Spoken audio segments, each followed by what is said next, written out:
Good. So, welcome to the Roleystone Meditation.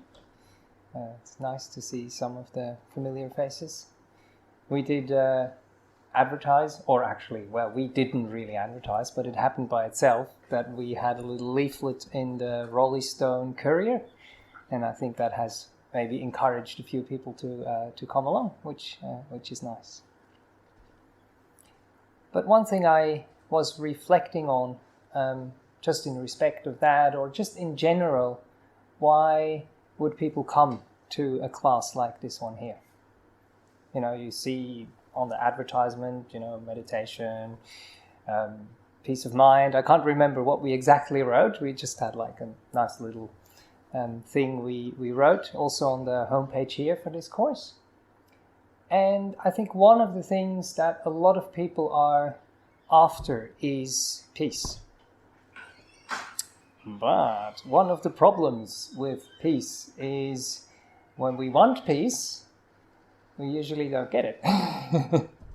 So we have to find out what the causes are for the peace to arise.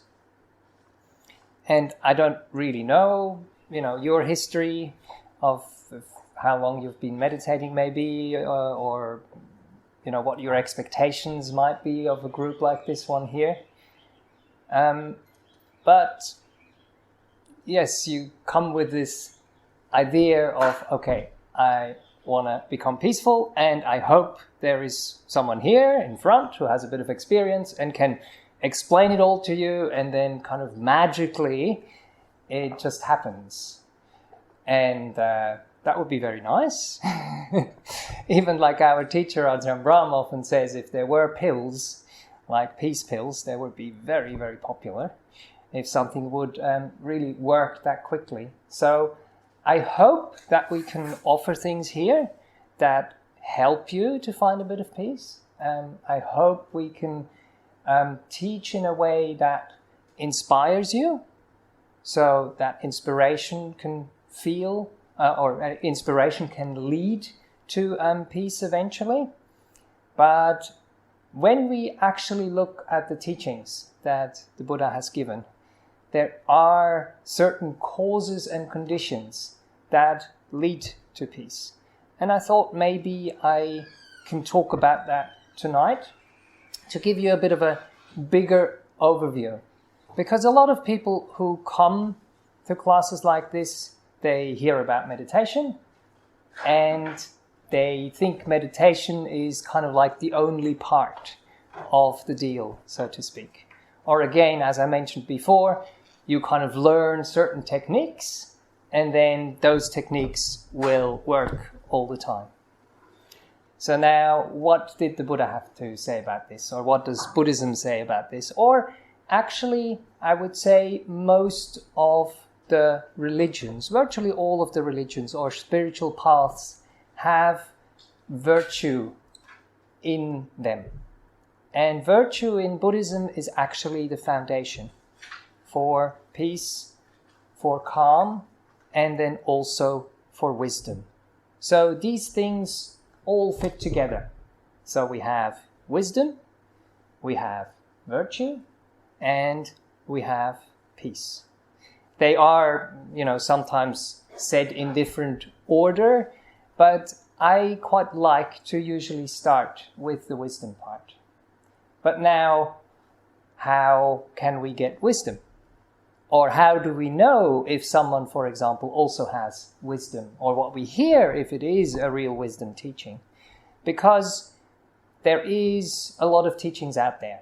And there's a lot of people out there who want to just accumulate knowledge, basically. They want to be smart.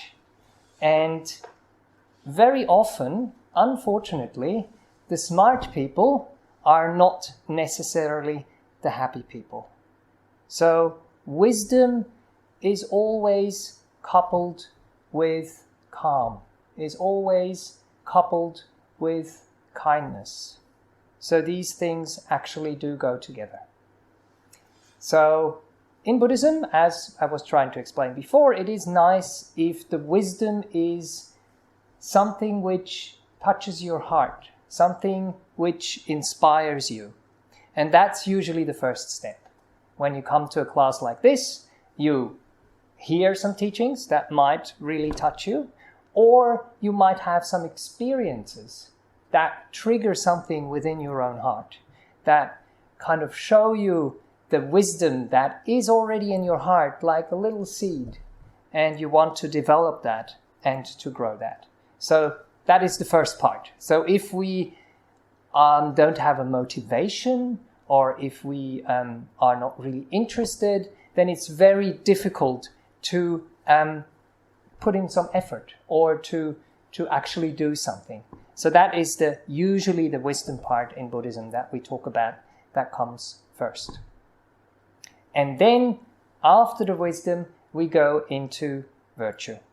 And virtue basically means being a good person, having a good heart. And the whole Buddhist path is actually about purification. Sometimes it's also called the path of purification. And you will realize the more purified your mind becomes, the more happy it becomes, the more calm it becomes, the more clear it becomes. So I've actually brought a little sequence that is often used in the teachings of Buddhism, that is kind of like the stairway which leads through different stages to liberation at the end, the big word in Buddhism, like Nibbana, liberation. But as you can see in this way here, it does start with virtue. So being a good person means that you're actually going to have a good time. I know that some people out there might be thinking, if I'm virtuous, I'm not going to be having a good time. But you will, because when virtue is pure, when virtue is purified, when you do the right thing, what that leads to is non-regret. And one of the problems with regret is sometimes we don't really feel it right at the moment when it's happening. But we usually feel it when we are, say, going to sleep. So we have done something which wasn't really right, which wasn't really virtuous. And then what arises in the mind and lingers in the mind is actually regret. And regret and non-remorse or remorse is something that usually arises when it's a little bit calmer, when we're a little bit more aware what's going on within our own bodies and within our own minds. And that's not just what happens when you go to sleep. That is actually also what happens when you meditate. Because when you meditate, you are with your own heart, you are with your own mind, you are with your own body, and there is less distractions around. It's more quiet. So the regret is something which can arise at this time. But we don't want to focus on the negative, we actually want to focus on the positive this time. So if virtuous behavior is there, then we have the non-regret, and out of the non-regret comes a joy. So this joy that is described in the scriptures here is actually still quite a worldly joy. It's just like a happiness that arises and passes away again, which is maybe not the deepest happiness yet, but it's already a purification of the mind. And as I was describing, this path is all about purifying the mind. So when we have this joy, we want to make sure that we take it to the next step, that we take it into delight, that we really delight in this joy. So we remember the good thing, we remember the non-regret, and we actually feel within our own body and with our own mind that a burden which otherwise would be there is actually dropped from our minds. And that is what we can delight in. And then it is easier, and it actually happens all by itself, that we become more tranquil, that things start to settle. And that is what you probably have heard me teach a lot, or all the other monks who come here as well. So we want to have things to calm down, to settle down. again, we can encourage that by doing some teachings and giving some inspiration. But actually, if the work is done, and if we remember and dwell on these things, then tranquility is something which will happen. So we encourage people to also make sure that meditation and your day-to-day life are not separate. So you learn all the good qualities in meditation, but then you take them into your day-to-day life and start applying them, and then tranquility is something which arises. And from that tranquility, there comes a happiness. But it's a happiness which is deeper than the happiness you can get in the world. So if you, get a good meal or get a good distraction or go on a nice holiday or whatever it might be, you will experience some worldly joy. But it just doesn't have the same nourishment or the same sustenance as already the joy which comes from doing something good. If you do something good, if you are generous, if you're kind, and you actually take the time to feel what is happening in your heart, you have to become a bit of a connoisseur for these kind of joys, which are a bit more subtle, but they're much, much more nourishing. And then we take that joy, take it into meditation, and in meditation we purify our minds even further. So we purify the things out of the mind which are more subtle. And then a happiness arises, which is more subtle and more deep as well. And from that happiness, then we get to stillness. Then we get to the settling down, to the resting. And then, now the wisdom part comes in. Then it's called knowing and seeing. Now, the wisdom that I talked about in the beginning is a wisdom we hear from another person that kind of touches us, inspires us, but we borrow it. We kind of go like, oh yeah, that kind of sounds right. Yeah, I can resonate in my heart. It makes sense. But it's not actually my own wisdom yet. It's not my own experience. But when we go through the process and go through the process of calming the mind, calming the heart, then the heart also becomes more clear. So you don't have all these defilements or kind of glasses that we put on how we see the world. Those are removed. And then we are starting to be able to see things and to know things for ourselves in a different way than before. And that eventually leads to disenchantment and dispassion, they call it here, those two words. But basically, you can just call it letting go. And that's, again, another thing that is mentioned so many times. Letting go, letting go, letting go. And people go like, how do I let go? When you know and when you see, when you understand. And one of the similes that I have been using recently is the simile of the casino. So people who go to a casino, they want to have a bit of fun and they want to get some money. But it's very easy to get caught up in this kind of happiness that is very temporary and in this high that you might get when you win something. But when you look at it from a certain distance and have an understanding with a calm and a clear mind, you realize that you will actually always lose.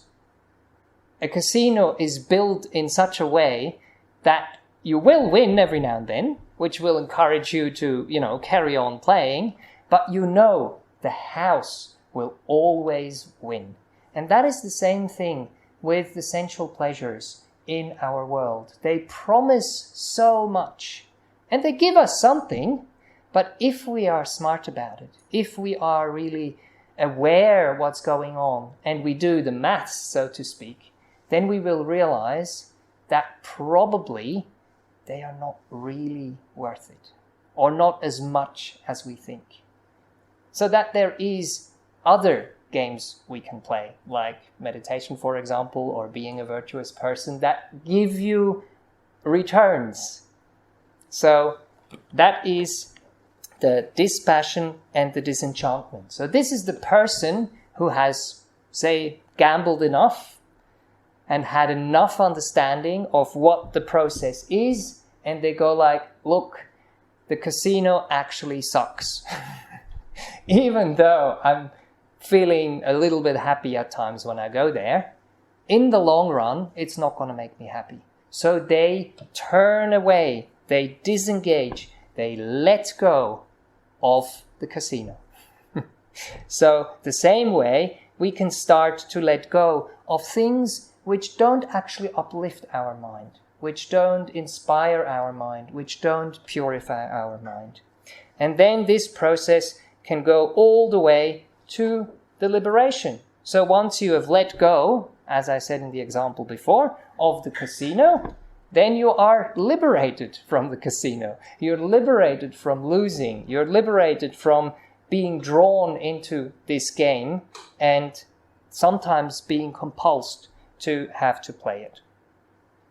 So that is basically a short introduction to hopefully a little bit of an overview how Buddhism works, how we need a little bit of wisdom, and then that wisdom will motivate us, and then we start to practice. And practice means purifying our hearts, purifying our minds, and we do that in our day-to-day life.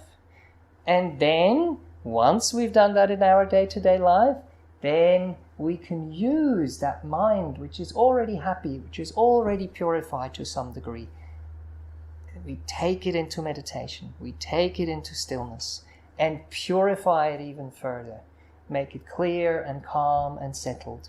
And then we start to see clearly, and then we're at the wisdom part again. And it goes round and round and round and round and round. So even if we start at meditation tonight or at any other night, and you get a little bit of peace, you get a little bit of clarity, you get a little bit of calm, then you gain a little bit of perspective. You gain a little bit of wisdom.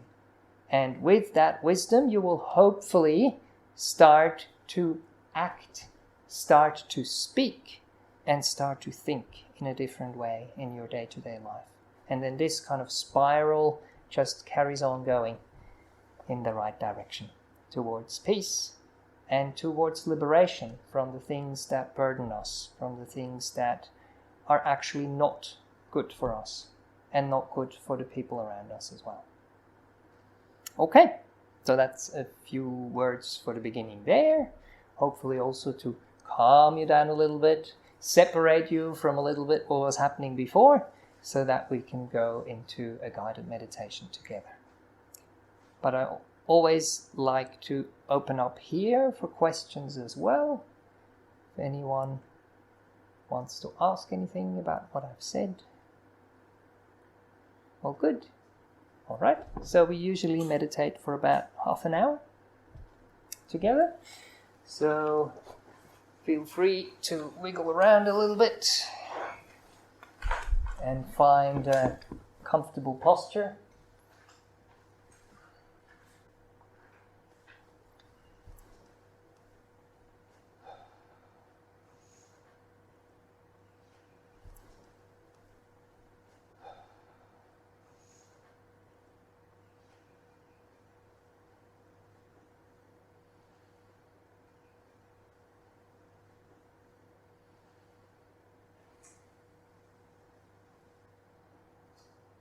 And then I invite you to close your eyes if you haven't already done so.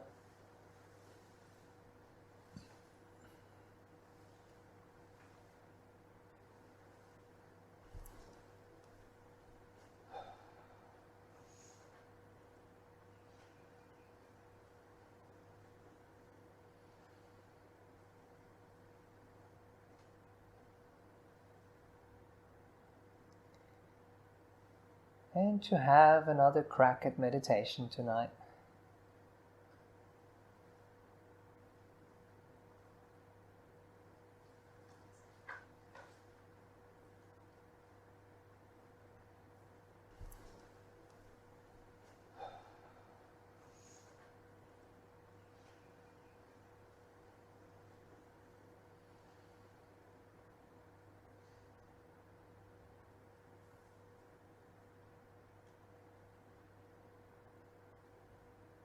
Maybe you want to take a few deep breaths.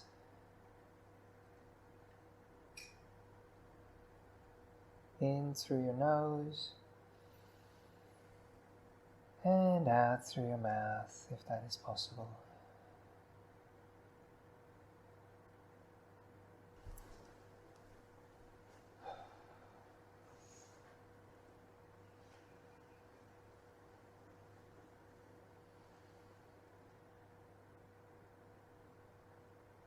Breathing in and then a long out breath.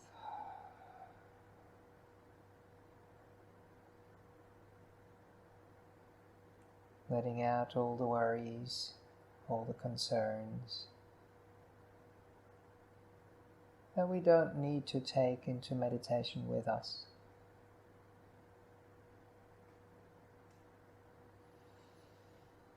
Breathing in and breathing out.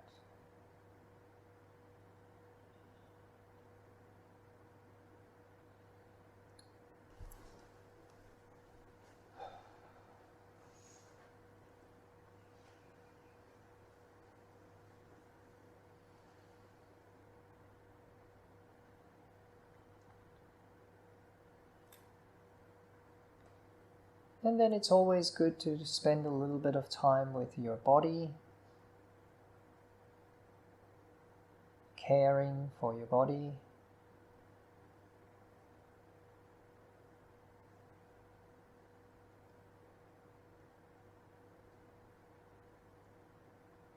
Allowing it to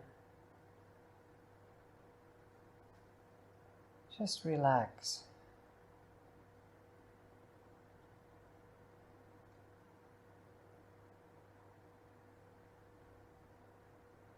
To sink into the chair.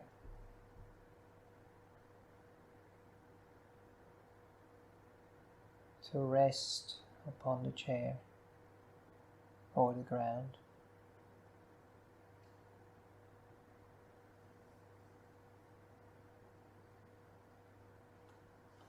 Same with your feet or legs. Allow them to sink into the ground.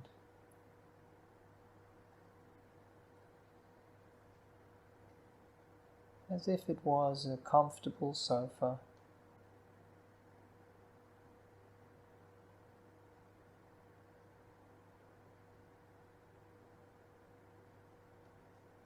And let them gently be supported by the ground.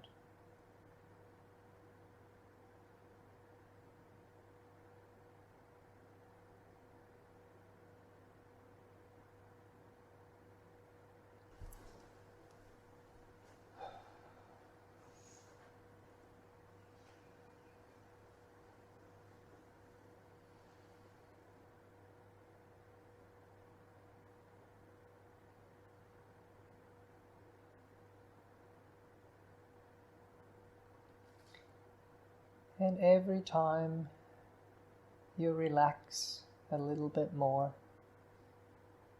you trust and let go a little bit more, you can feel your body becoming a bit heavier.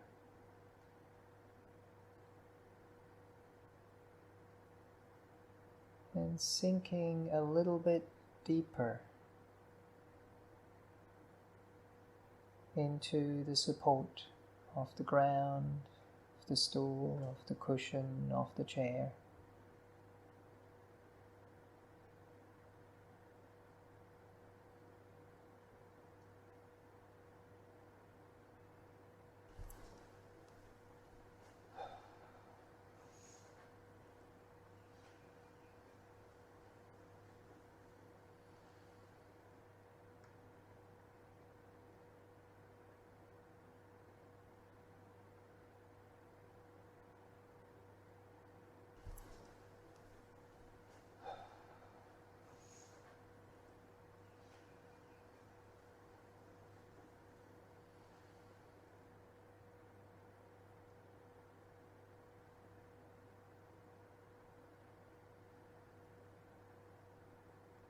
And then you can allow your spine to grow like a little plant grows towards the light. Quite naturally.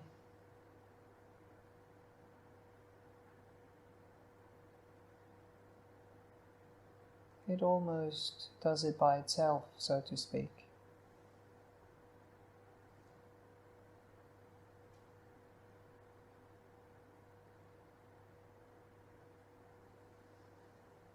Maybe you want to follow your spine from the bottom,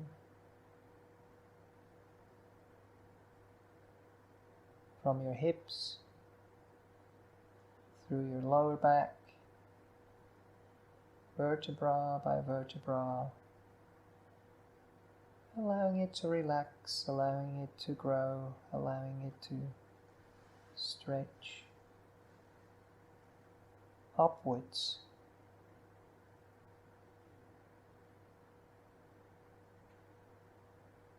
To the light, from the lower back, going into the middle part of the back,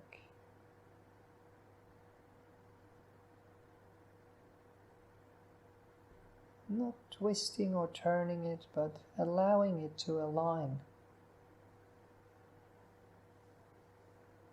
allowing it to gently get into the position which is just right.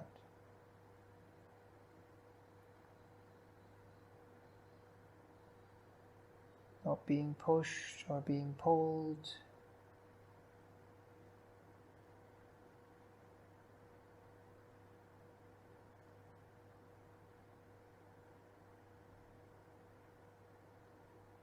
But growing by itself, upwards to the light.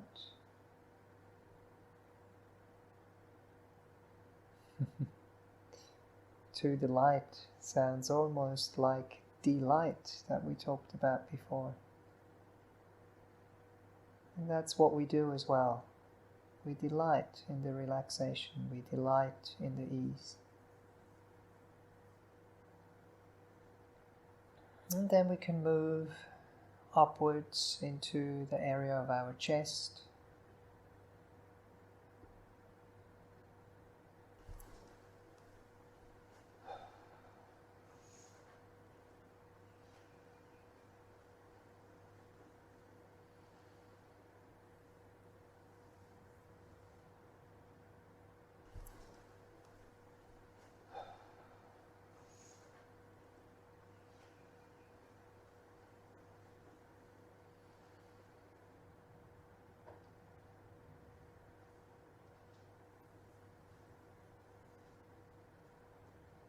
Middle of the chest,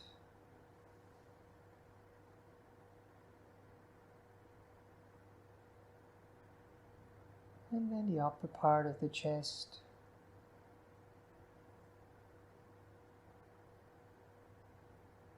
which branches out into our shoulder blades and into our shoulders. And maybe we just want to roll them gently for a little bit.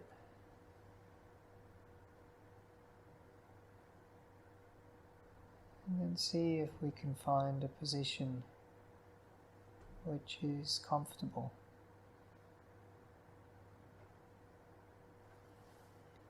Where they can rest.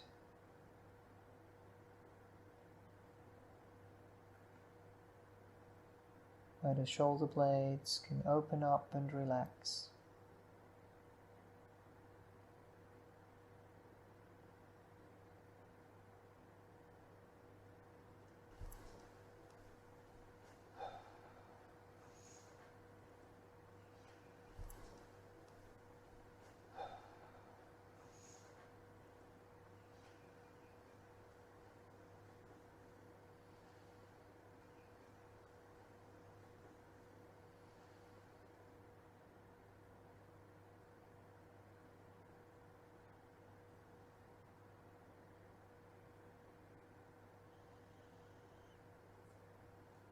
And then we have our arms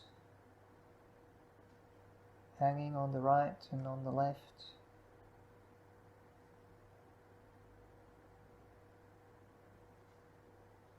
spend a little bit of time feeling into your arms.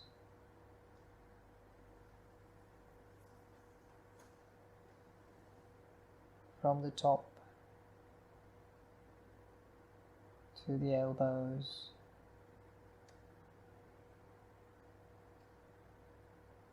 to the wrists,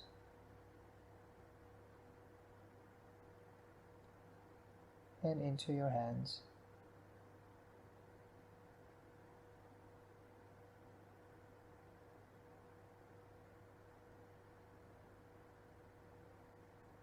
Seeing if you find a comfortable position for your hands and your fingers. If it's not quite right, feel free to wiggle them, feel free to change where they are, how they are placed.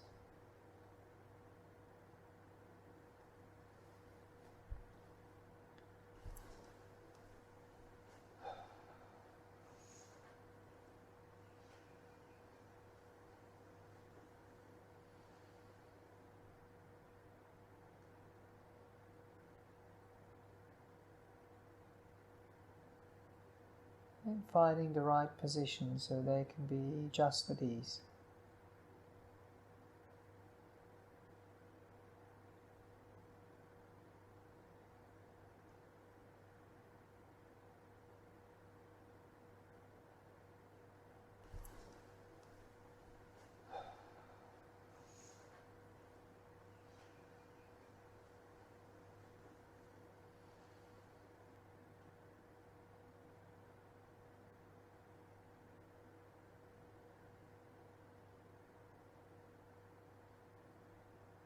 And then we can return to our spine,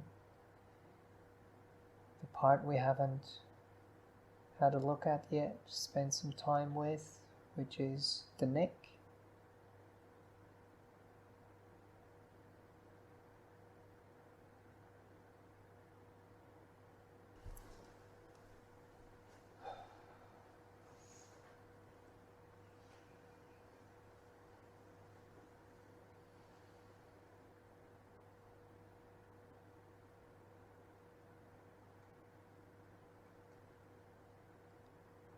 Also going through your neck, vertebra by vertebra.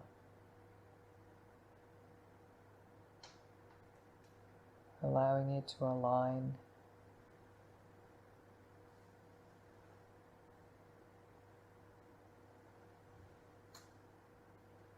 Allowing it to feel at ease.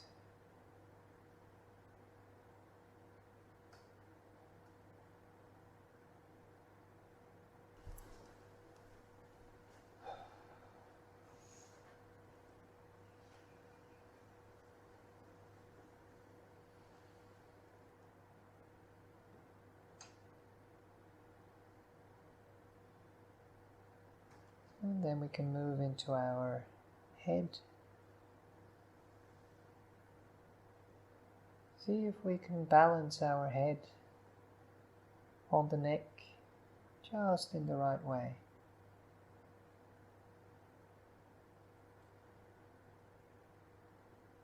You might want to move your head a little bit, backwards and forwards, left and right, or even do little circles. And then allow the movement to become less and less.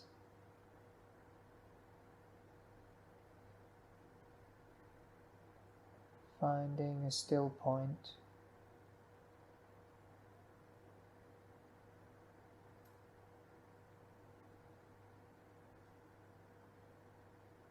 Finding a position where your head can just rest on your neck.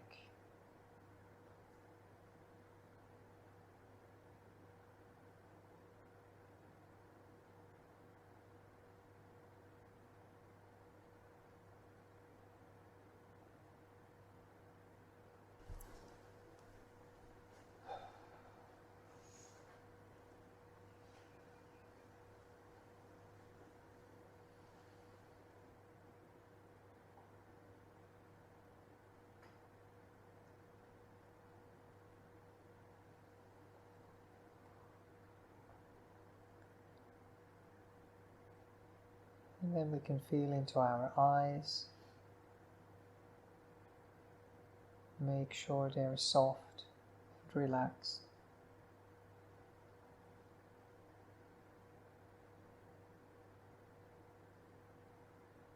Feel into our cheeks.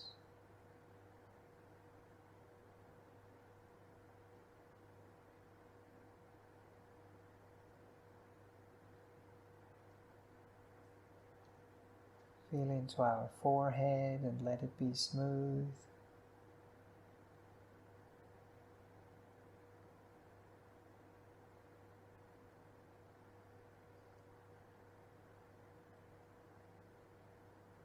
And feel into our mouth and our jaw.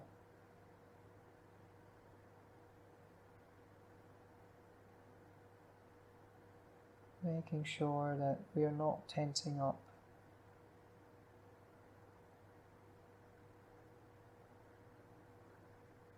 Not gritting our teeth.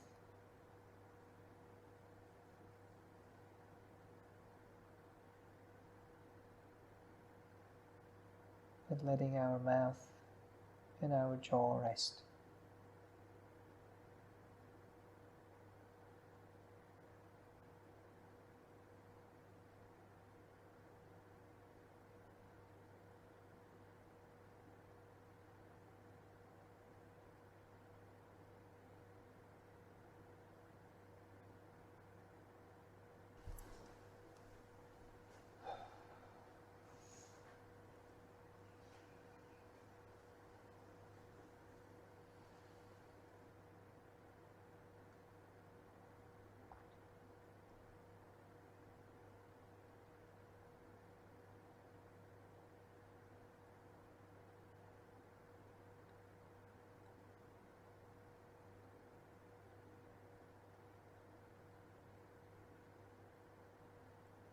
And if we spend some time with our body like this, being aware and being kind,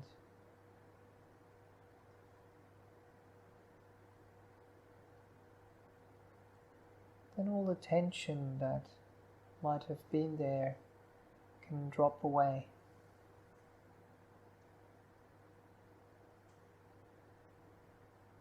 All the burdens can be let go of.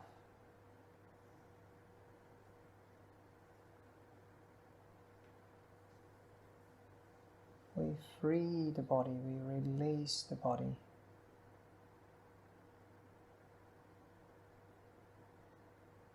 From any tension, from any dis-ease.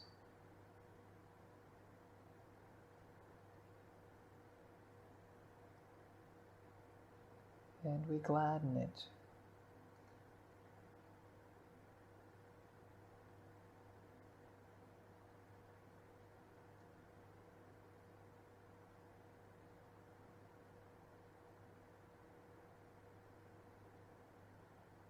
So I can calm down.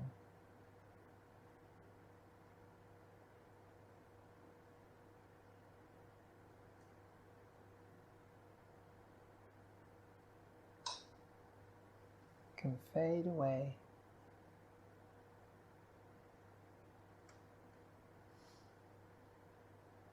And maybe even disappear.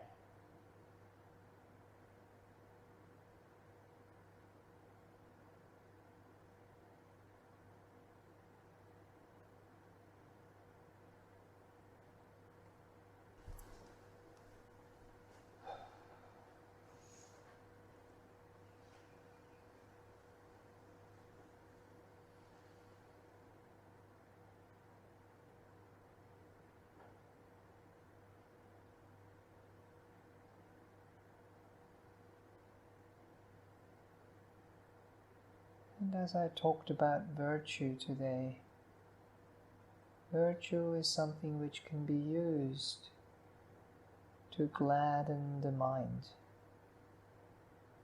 to relax the mind, to unburden the mind.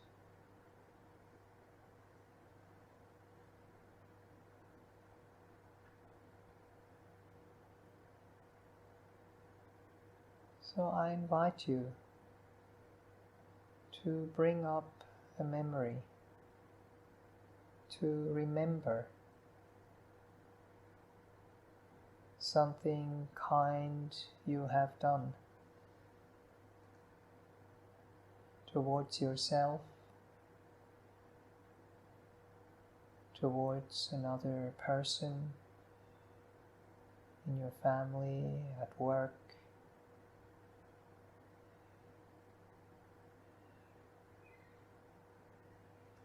Or to any other being for that matter, for a pet or for an animal.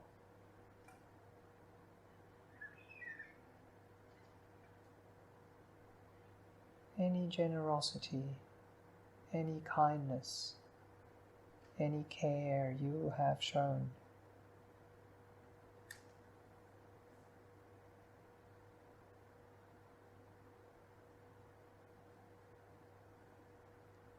And then to see that goodness in your own heart, in your own mind.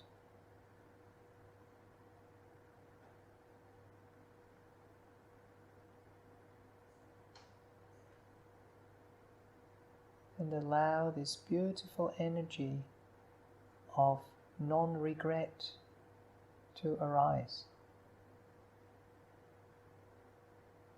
I have done the right thing. I have done the thing which is kind, which is caring, which is generous.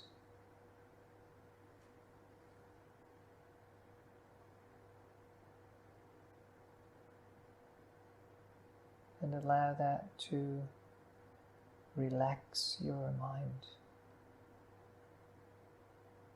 uplift your mind.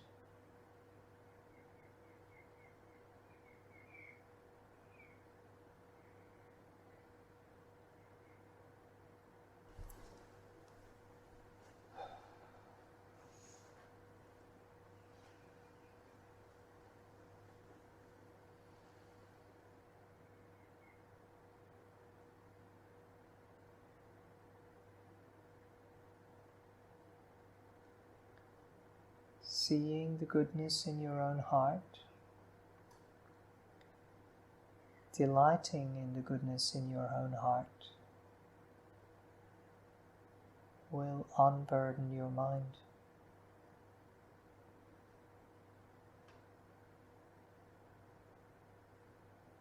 And gladden your mind.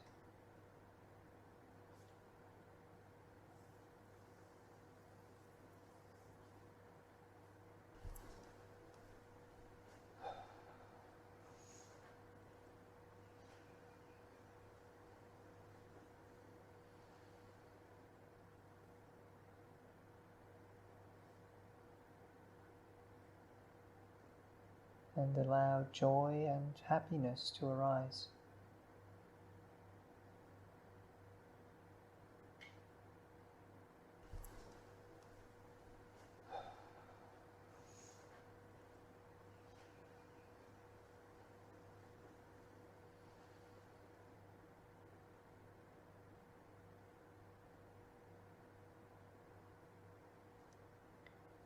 If you found something beautiful that you have done or said or thought, allow your mind to dwell on it.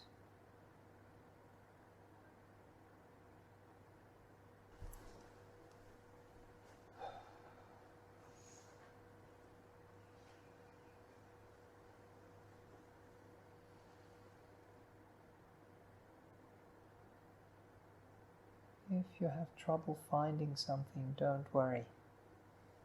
Even just remembering that you had the good intention to come to this class tonight, to cultivate peace, to purify the heart and the mind, is very, very beautiful. You could have done so many other things which might have been a waste of time. but you have come here to practice. You have come here to be peaceful. You have come here to learn and to grow. How beautiful is that?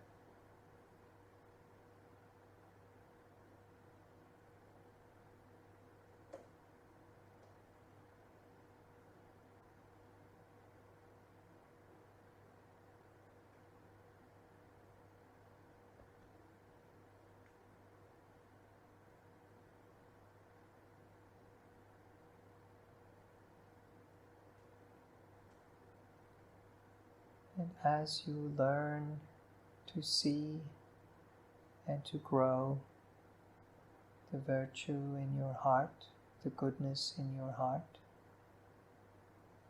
you're encouraging it.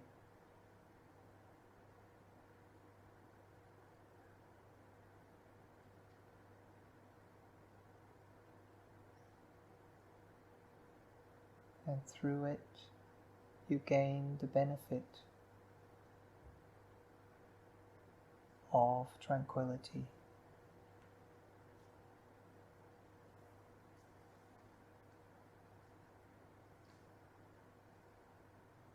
The benefit of spiritual joy.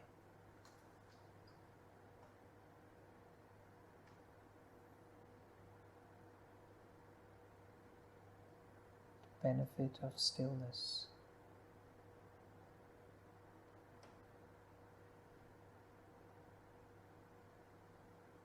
And of things settling.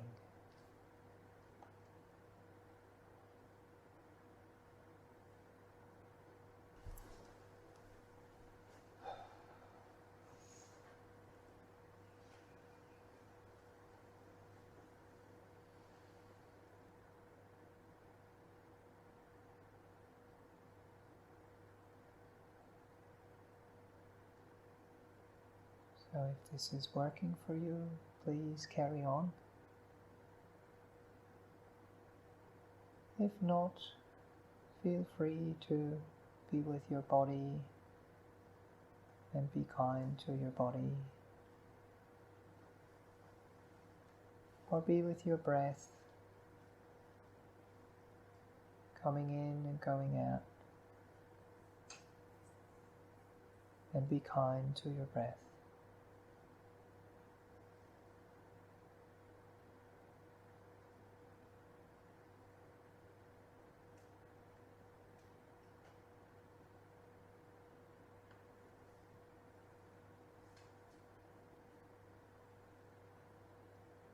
Let's sit in silence for a little while,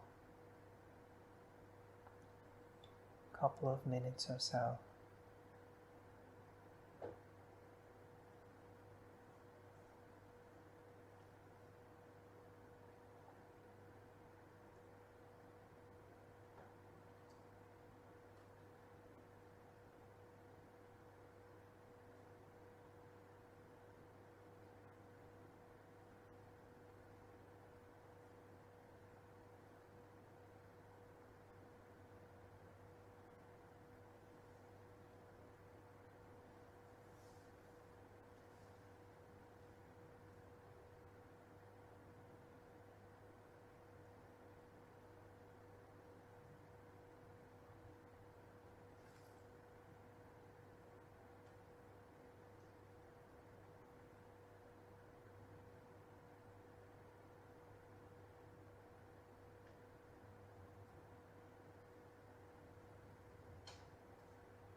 And as we're drawing to the close of this meditation,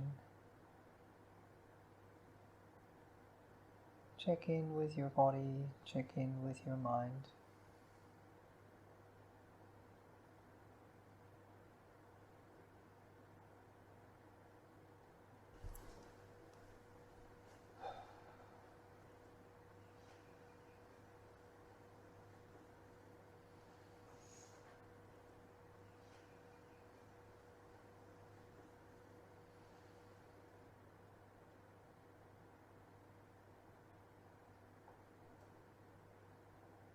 And see if this has worked.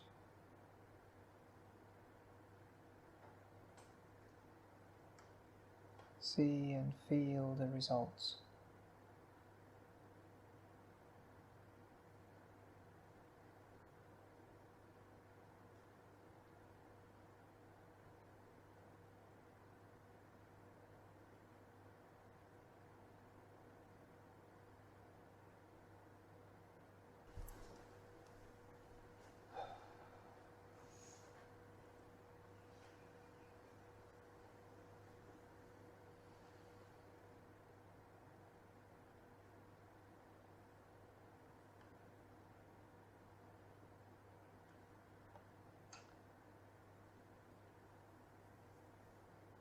And then allow your body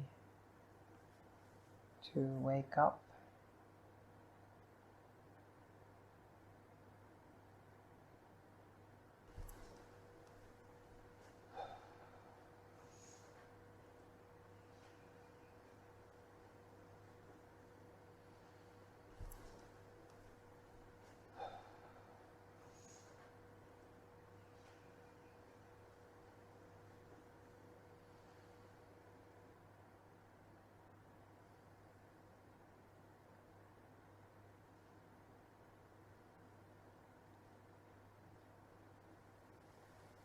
And as you're listening to the gong, you can slowly come out of meditation.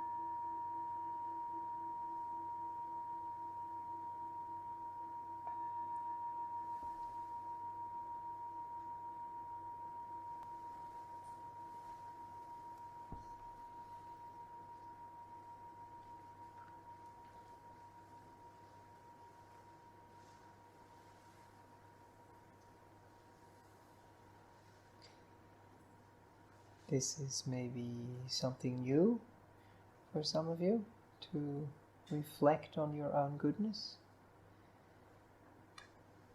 Might also be something which is not so easy because it's not really encouraged in our culture so much. We often think that people who think about their own goodness will become proud, or it will go into their heads.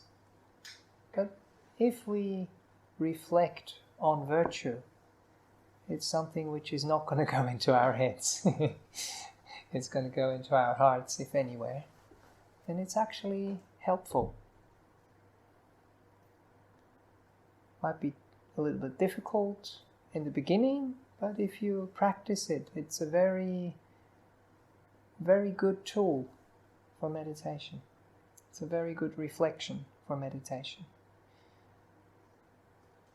If it's a bit difficult to kind of remember and go back, another thing that came to mind for me is that when you do something good, in the moment, take some time to savor that, take some time to remember that, take some time to delight in it when it's actually happening, and connecting to the feelings that are there that might be, hidden a little bit, or kind of plastered over with a lot of other stuff, when we don't take the time, when we are too distracted.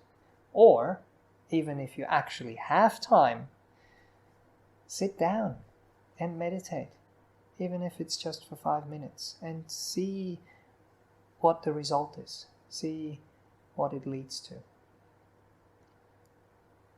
That's kind of like a little bit of homework, isn't it? Yeah, but please try. Reflection is a very, very powerful tool. Because what we think about is where our minds will incline. And unfortunately, we very often think about and beat ourselves up about the negative stuff.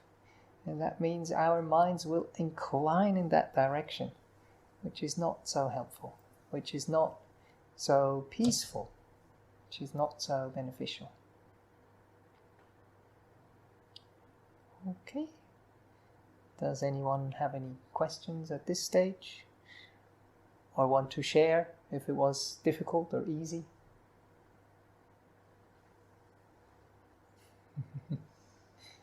No, all good. All right. Thanks a lot for coming along. And have a good evening.